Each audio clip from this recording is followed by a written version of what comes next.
against our family and all kinds of stuff. But really, I'll finally get to like the crux of it is that was a very triggering experience for me. Yeah. So I mentioned earlier, kind of you'd think even glossed over the fact that early in my life, when I was 3 till about 5, I experienced sexual abuse and apparently didn't really suffer very many ill effects of it, other than a little bit of depression and anxiety up into my adulthood. Well, but I had told you I had that gnawing sense of something. And I'll tell you, it really felt like I really identify with the story, The Princess and the Pea. Yeah. Because I'm like, when the princess was sleeping on that tall bed and she had like 20 mattresses on top of the bed, but she was like, there is something hard. Why can't I go to sleep? There's something not right. But she's looking around. She can't figure it out. I mean, they're treating her like the royalty she is. 20 mattresses, good grief. I mean, so it didn't make sense. Yeah. Why she couldn't sleep. That's what it had felt like, this vague thing. With the pedophile, with situations that would come up in the children's home, with my daughter approaching the age that I had been when I first began getting abused, which was when she was 3 and when my son Levi was 1, I started having some problems. Yeah. Really, really bad depression. I started remembering some things. So up until that point, you didn't have Up until that memories of point, it? Were you aware that it had happened? Nope. Okay. No, I had a complete disconnect. Okay. And so I had an inkling, like I started to think, oh, there's something underneath the mattresses. What is it? That looks like a pea under the bed, but I didn't really think, no, I haven't been abused. I grew up in a Christian home and, how could I have been abused? When would there have been opportunity and who and how? And it seemed like such an incredible idea. I didn't really believe that it had happened to me. And what's interesting about that and I'm really thankful now for the psychiatric background that I have, but I think what's really interesting is I have a respect and an appreciation for timing. And the fact that what we're not able to handle, we're not given access to. And I think that that's actually, if I'm looking at it from a Christian perspective, I think that's God's mercy. That he's not going to give me more information, even if it's about my own history, than I'm able to handle. Why wouldn't I be able to handle it? I had no support system in a foreign country where I just had no support system. And even if we're looking at it like as a scientific sort of Darwinian kind of thing, you're not gonna be given access to anything that would be detrimental to your survival. Yeah. And so I wonder why did I just have no clue? It would have probably been helpful in some of my past relationships that really went wrong. Yeah. If I had any idea that I was so fundamentally affected by this abuse. But again, I had no idea. Finally, though, when I was able to hear that, and God knows when that is. When can I show her this truth? Because we know that God loves truth and God is truth. But since we're not God, we can't handle all of the truth. Yeah. Not all at once. Not all at once. And so that's kind of how I see it, is I've just kind of been getting bits and pieces, and I've had some puzzle pieces, and then I get a few more puzzle pieces. As I can digest what's going on, I have learned more. And so when my son was born, some pieces fell into place there. Again, when Soul turned 3, more pieces fell into place, remembered more things, had some flashback type memories, body memories, but just a lot of different things where even though I'm not sure what the picture really looks like, there's still more missing pieces than present pieces. But to know beyond a shadow of a doubt that there was significant abuse repeatedly. And it happened early on in my development, which complicates abuse when it happens young in life. And that's just because of the way that the brain develops. Yeah, so things were bad for a while, and I was down there and without really resources, but able to acknowledge, okay, I know that things have happened to me, and really just trying to sit and be able to tolerate that and figure out how to go about your day. Yeah. But I'd say that was 2008, so that was about 11 years ago. Then we moved. We kind of had a hard time. I did some long-distance counseling. I had a counselor in Nashville, Tennessee that would call me, and we did that for a while. I went to an intense week of therapy with a really wonderful psychologist, Dr. Dan Allender. He has written several books that have been very, very helpful to me in figuring out a lot of this stuff and in not having access really to a therapist.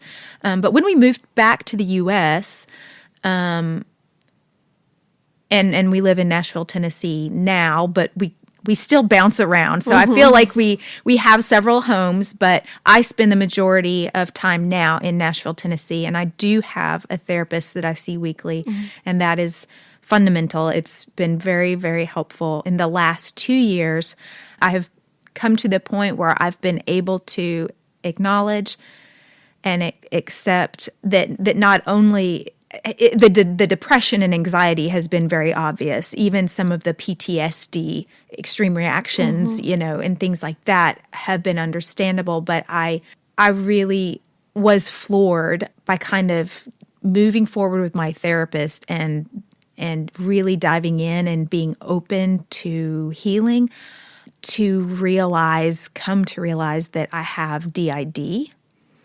I don't know what that is. Yeah. I don't think a lot of people know what DID is. So DID is dissociative identity disorder. And I hate saying it by its old name because it's so stigmatizing. But in the DSM-4, it was multiple personality disorder. Really? Yes.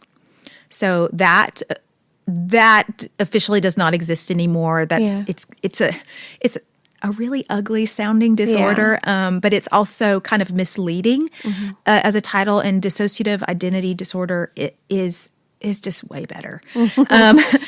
In essence, when significant trauma happens early on in child development, the ways that are available to cope are very limited. Yeah. I mean, you 3-year-olds don't have coping skills. They can't cope with you can't have a cookie. 3-year-olds scream because they don't have coping skills. They don't negotiate. They don't ask again later. They don't have coping skills.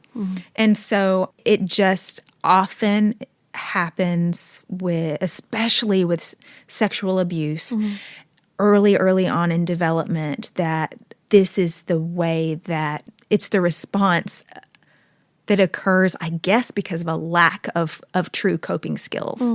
But really, multiple personalities really is somewhat accurate. Really, the identity of the person becomes segmented or compartmentalized, so that though one part has to be present and accept the brunt of the abuse, the other parts are free from it and don't experience it. So much sense. And so you end up developing these different sets. Yeah. And all of their experience is pretty limited. What they have been exposed to as far as their life experience is limited. And therefore, the ways that they cope is also limited. I mean, I don't want to make this podcast about DID or about its treatment or, what do you do with that? I'd rather hope that what would stand out is my message that I think is hopeful is that not that time heals everything, but just to know that time is a requirement to process anything.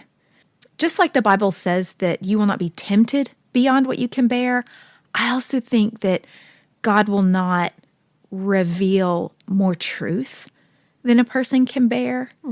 While at times I'm really frustrated with the missing pieces, and I want to know more, and I want to know who, and I don't want to know some of the things that I do know, and I do want to know some of the things I don't know. Yeah.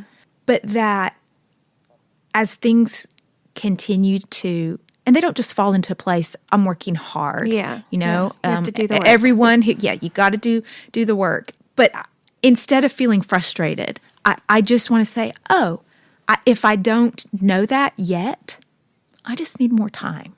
And whatever I don't know that I'm desperately wishing to know, if it's being kept from me or I'm not getting anything yet, I just have to trust that that's in my best interest for right now. Yeah. And so it does require, I think, a lot of trusting in God, which again, trust is a really, really hard concept for anyone who's been abused. Yeah. Of any kind of abuse, that trust is difficult. It's all part of the process. And I guess that I would say I'm very grateful for the years of ignorance that I had. Would I really have wanted to know everything that happened to me? Would I have wanted to know that in 3rd, 4th, 5th, and 6th grade? And while I'm playing kickball at recess, be thinking, oh yeah, that really sucked when that happened. Or curl into a ball because I can't cope with what did happen. As a mental health professional, I hope that people hear that mental health issues are very real. Some of them sound very outlandish, and some of them are confused with spiritual battles. Yeah. And I'd like to say, believe people. Believe people. They're the only ones that know their experiences. And I do think spirituality can be very helpful. But I also think, please don't hurt someone who's trying to find healing by insinuating that what they have is a spiritual issue. Right. We definitely want to be spiritually fortified, I think, but also realize, stuff happens in a fallen world and there is fallout from it. And everyone, regardless of what kind of fallout it is, everyone is battling fallout from a broken world. And mine happens to be sexual abuse and DID and everything that comes with that. And I think it's hard. I think it's really hard. But other people have chronic illness. Other people, have violence in their home that they can't get away from, or whatever it is. Everyone is dealing with fallout. We have it in common. And if we could just have some compassion and just endorse and legitimize that everyone has fallout, and we don't have to, try to negate anyone else's. Blame it on their lack of faith. Yeah. And so that's, I guess, kind of at the heart of that is I've been shaped by a lot of factors. If I look at my life, number one, my mom told me I was going to be the most stable child in the family, but she meant you're going to have a husband and 2 kids and you're going to own a home and you're going to have a dog and you're going to have, 3 cars in a 3-car garage and you're going to have a manicured lawn and a really neat house. And she just saw my life as very neat and very orderly and very controlled. And my life really doesn't look anything like that. You have a husband and 2 kids. But, when I think, I guess now when I'm thinking about the impact that sexual abuse has had on my life, I'd say it is large. It is significant, but it's not the only significant thing that has impacted my life. And so, my grandmother, their legacy of mission work, their love of language, my desire to serve others in the capacity of healthcare, to serve children, a love of culture, anthropology, all of those things are things that have given me joy in my life and were influenced in my childhood that I thought was so generic and so, not worthy of anyone's scrutiny. And so, now that I'm thinking on it, sexual abuse is not the only significant influence in my life. And I can see the evidence of that, and I'm really grateful for it. And I'm grateful for the opportunity to continue to be working through that and to be asking for more truth, more pieces, and also grateful at this time in my life, in this season, that we are back in the U.S. and that I'm able to experience and appreciate what a great therapist has to offer towards my healing as well. So that's who I am. That's everything I'm aware of in my soul, in my heart to date. 41 years. Yeah. Well done. We have talked about the work that you're doing in therapy to get through not just what happened to you, but the repercussions of it. And I know that takes a spiritual toll. Anything that happens to us takes a spiritual toll. I think probably the biggest question I have where the spiritual aspect is concerned is, have you even thought about forgiving your abuser?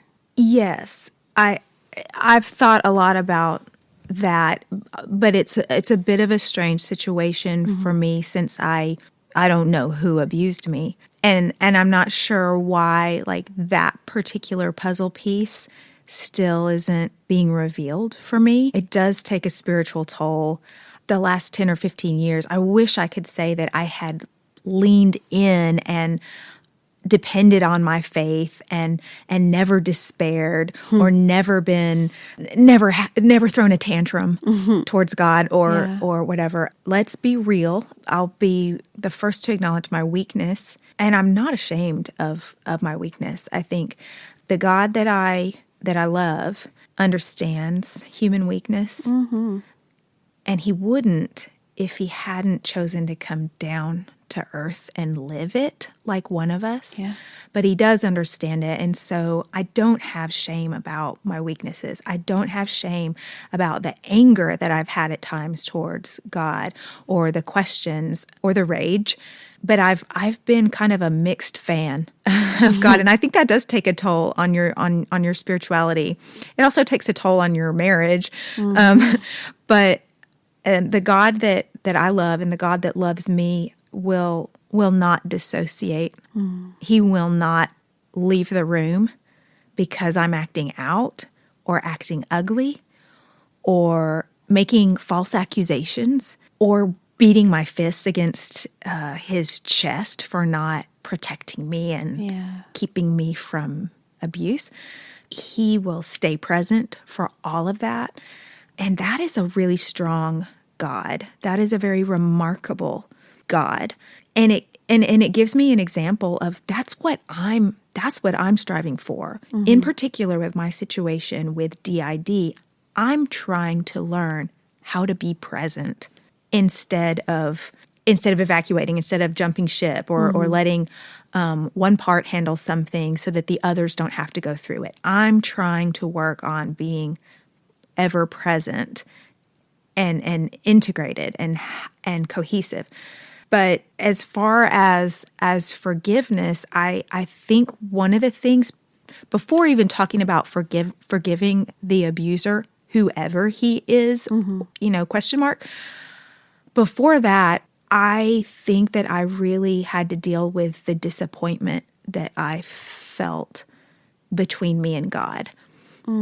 There's a lot of songs, a lot of Christian songs that more or less talk about, like God will never let you down and he's always there. And I understand the sentiment, but sometimes it's hard to swallow and sometimes it's hard to sing those words. The God that I love and that loves me, we have such a reciprocal relationship. I know that I disappoint God sometimes, and God disappoints me sometimes. I mean, the first disappointment came when the parents God gave me failed to protect me. Now, whether that was my parents' fault or not, which it wasn't, doesn't have anything to do with it. God didn't protect me from the situation. It's a wound, yeah. Those he stewarded my life to were unable to protect me. And I have experienced disappointment with God that's significant. And it's like the elephant in the room. If I don't talk about it and I don't bring it to God and I don't say, God, I'm really disappointed. I don't understand why it had to be like that. I don't understand why you couldn't have intervened or created another way or, something. I'm disappointed that God didn't provide the outcome that I wanted. I'm not just afraid for that to just be there and be unresolved. I mean, that's sort of the nature of disappointment, is that it exists and it's just there. That to me was a really significant permission that I gave myself, was that, who am I to be disappointed in the perfect God? That kind of sounds both arrogant and blasphemous and just all things wrong and offensive. It sounds offensive, but just being very straight, I give myself permission to let God know when I'm disappointed in Him. I was having a conversation about something similar with somebody else. He's not surprised when you confront him with how you're feeling, because he already knows. He can handle it, right? Because he's so big and perfect. There's nothing that we could say to him that he can't take. Right. And that is, kind of like when kids treat their parents the worst. Well, it's because they know you're going to love them anyway. Yeah. And they can just let it out with you. There's safety. Yeah. There's an unconditional love that supersedes it all. And that really is, I think, the definition of safety to me is the unconditional love. And God has always had unconditional love for me. I love Him back imperfectly. And that might be disappointing. I don't know. But, He's not going to ghost on me. He's present. He is present. He's not going to dissociate. He's not going to leave the room. He's there for me, for you. But as far as, forgiving my abuser, I want to say, yes, I believe I've done that. But again, I not knowing who I'm forgiving, I think makes it a little bit harder to know, like, have I really? I mean, it's sort of just a nebulous concept right now instead of a real, tangible, like, reality. Like, do I really? I've prayed to God, let me know. I want to remember. Help me see. Where is that information? Bring it to me. Where is it, please? I'm ready. And I still don't have that information. I'm still not ready. God knows the timing. God knows if I'm ever going to be in a place where it would serve me positively to know that. At that time, I think He would show me that. If it's never going to be helpful for me to know that information, I realize that I might never know that, and I'm okay with not knowing that. And so I think because I'm okay with not knowing, but really what I want to do is know, I don't want to know so that I can try to press charges or do whatever. I think I would like to know so that I could specifically forgive in my theoretical way. Like, yeah, I have. I don't want anybody to be abused. It's really a painful thing. But you and I said no one behavior defines our character and defines who we are. I want to be able to treat my abuser the way I would want to be treated, and I don't want to be judged on my worst decision or my worst behavior. Yeah. And I don't think it's fair to judge the abuser on their worst behavior. What would I do if I knew them? If they were still in my life, I would forgive them. They would probably not be my favorite person. I probably would not pursue a relationship with them.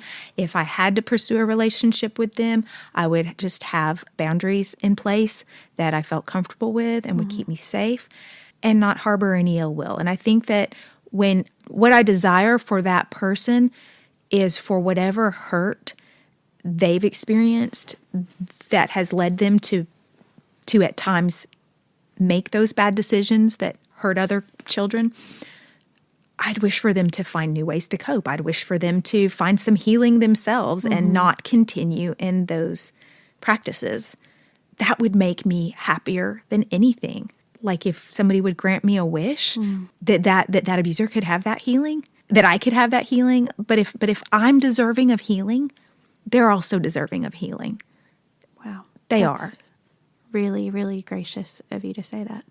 I'm not sure I could.